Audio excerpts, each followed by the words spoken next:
তো এখন বাজে হচ্ছে 6:45 আর আমি এই ঘুম থেকে উঠেছি, উঠে আর রেডি হয়ে গেছি, জলটা একটু খেলাম। এবার এখন যাব মালটা দিয়ে আসতে, দিয়ে এসে তারপর চা খাবো। তো চলুন আগে তাড়াতাড়ি করে মালটা দিয়েছি, বাইরে অন্ধকার হয়ে যাচ্ছে পুরো। তো আমি এই যে বেরিয়ে গেলাম, পাশের গ্রামে মাল দিতে যাবো, এই যে পুরো রাস্তা অন্ধকার হয়ে গিয়েছে। তো আসার সময় একটু দোকান করে নিয়ে এলাম, তো এসে এই যে চা বসিয়ে দিয়ে এদিকে আলু পেঁয়াজ ডিম নিয়ে এসেছিলাম, সেগুলো সব ঢেলে ঢেলে রেখে দিলাম। তো তারপরে এই যে আমি চা নিয়ে বসে গেছি চা খেতে। তো তাড়াতাড়ি করে চাটা খেয়ে আর এই যে পেছনে জামা কাপড়ের র্যাক টেনে রেখেছি, তো এই জামা কাপড়গুলো তাড়াতাড়ি সব ভাঁজ করে নিলাম। তো এই যে ভাঁজ টাজ করা হয়ে গিয়েছে, এখন আমি চলে এসেছি মাল কাটতে।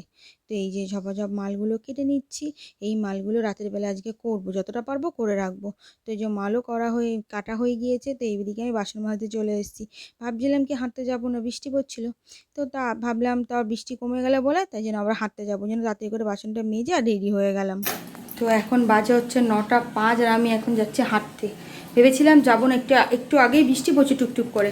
তো যার সাথে হাঁটতে যাই সে নিচে গিয়ে বলছে কি আর বৃষ্টি পড়ছে না, আসো নিচে আসো।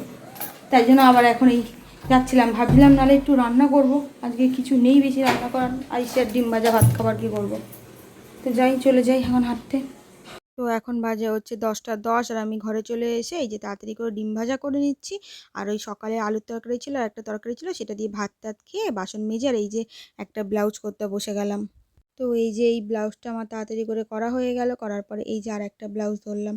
তো এই ব্লাউজটাও কমপ্লিট করে নিয়েছি, আর একটা ব্লাউজের কিছুটা করে রেখে তারপরে গিয়ে আমি শুয়ে পড়েছি। তো ভিডিওটা আজকে এখানেই শেষ করলাম। ভিডিওটা কেমন লাগলো জানাতে ভুলবেন না, ভালো লাগলে লাইক কমেন্ট শেয়ার করে আমার পাশে থাকবেন। ভিডিওটি সম্পূর্ণ দেখার জন্য অসংখ্য ধন্যবাদ।